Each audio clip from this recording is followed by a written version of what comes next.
Simo, have you got an update on Gulf for us? Yeah, I think he's out of hospital, so he's now in recovery mode. So significant damage, but he's in good health now. So now it's about recovery. Are you expecting him to come back this season? It's probably too early to Don't say. know. Yeah, look, it'll be a few weeks if he does come back. So, so we won't know. I haven't got a full report yet, but we'll probably know by the end of the week. I reckon we'll give you a bit more detail. How's the guys going with illness? Was it Ryan, Kelly and Petrevski-Satan? What are the chances? Yeah, the flu's getting around, isn't it?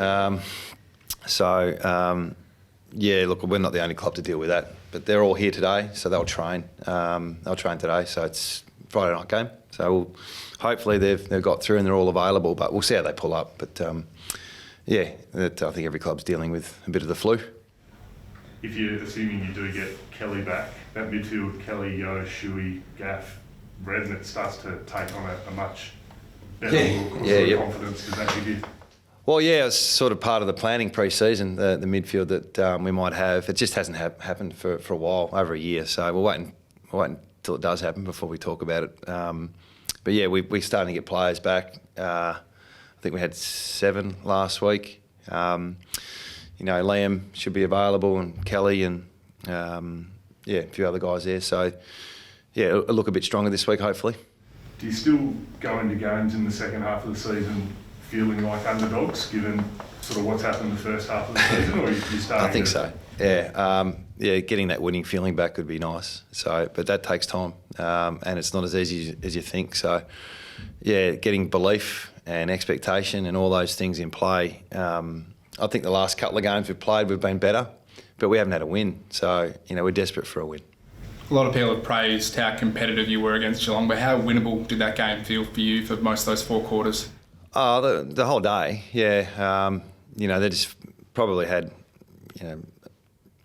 2 or 3 goal advantage for most of the day. But we thought we were in it right up to the last 10 minutes. So, we're playing a pretty competitive brand against a really good side. So it was pleasing to see. Disappointing we haven't been doing that more often. But, there's definitely some signs there of improvement. And that, I think it comes with personnel as well. So we've got to be honest with that. The stronger the team, the better you should look. But we started with more intent, and we're up for the fight by half time. It was game on. So that's our goal every week. What do you make of Essendon after that had probably their best performance in a long time on the weekend?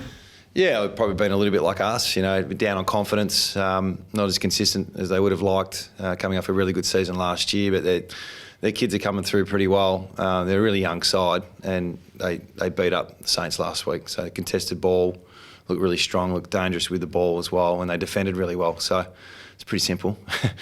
Do all those 3 things and you're going to be okay. So they got good evidence last week. Does the Gov injury give Brett Bazzo a bit more of a run at it now? He obviously showed a bit on debut. Yeah. No, well, we were happy to play him with Gov. So, we like Gov on our side. So, unfortunately he won't be. There's an opportunity for growth there with some of the kids. So, finding that balance for us now is important. We've got some older players that deserve to play, and then we've got some young players we want to expose as well. And, Hoff and Bazzo, they're our future. So, we want to give them opportunity if we can. Does Harry Edwards step back in at this point? Have you made a decision on who replaces Gov? Yeah, I haven't made a call yet. There's 3 or 4, 5 backs went out of the side last week. So, we've probably got one of 4 or 5 decisions to make on that spot and what we do with that. So, we'll work through that today. We're training today and then match committee this afternoon. Nick seems like he's not that far away. He's pretty close to getting back into a little bit of playing style action. Yep. Yeah, he's not far off. So, this week or next week, once again, training, see how that looks, and then make a decision whether we play waffle or go straight back into the side. So, see how he pulls up after training today. It seems to have worked with Dom and Elliot with getting those games. And is that the blueprint for the base where you start going forward and then you maybe decide to go the other route? Yeah, not all the time, but Petruccelli was the same, Willie was the same, Liam was the same. That unfortunately this year we've had injuries that have been several weeks, and there's a tipping point before you can come straight back in, especially mid-season when everyone's game ready, match hard, and then to come straight back in is a challenge. We just had to deal with that way too much in the last 12 to 18 months, and it must have been, I reckon, 8 players this year have come back off significant injuries, and Nick will be another one. So, dealing with that case by case, but understanding there's a certain level where you do need some form at Waffle or some touch. Josh Rotham in the ruck would have been something you might not have expected to see. No, he played in the ruck at Waffle. Yeah, he rucked okay, pretty well. But trying to mix up his spot, obviously, like I mentioned before, there's 4 or 5 players that went out in our back half from the game of the weekend, and he was one of them. So trying to mix up and have a look at them in different positions in the back half of the year is something we'll explore. Don't know if he'll play ruck this week, but he had impact on the game for sure. Six-day break, does resting players come into your thinking, guys that might need it? No, not quite. Although, we need to manage Josh probably at some stage on his back half of the year. So respecting his body and where he's at is something we'll look into. So once again, we'll see how he pulls up today. But I think if he's right to play, he'll play this week.